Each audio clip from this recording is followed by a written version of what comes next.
మాజీ ముఖ్యమంత్రి కేసీఆర్ ఈరోజు హైదరాబాద్లోని బీఆర్కే బూర్గుల రామకృష్ణారావు భవన్లో కాళేశ్వరం కమిషన్ విచారణకు హాజరయ్యారు. కాళేశ్వరం లిఫ్ట్ ఇరిగేషన్ ప్రాజెక్టు నిర్మాణంలో అవినీతి జరిగిందన్న ఆరోపణలతో రాష్ట్ర ప్రభుత్వం విచారణకు ఆదేశించింది. జస్టిస్ పీసీ ఘోష్ ఆధ్వర్యంలో కమిటీ విచారణ జరుగుతోంది. గతంలో మాజీ సీఎం హోదాలో ఎన్టీఆర్ కూడా ఈ భవన్లో విచారణకు వెళ్లారు.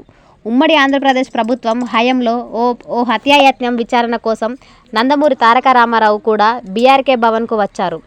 జస్టిస్ రాములు కమిషన్ ఆయాన్ని ప్రశ్నించింది. మాజీ ముఖ్యమంత్రి హోదాలో బీఆర్కే భవనంలో విచారణ ఎదుర్కొన్న రెండో వ్యక్తిగా కేసీఆర్ నిలిచారు.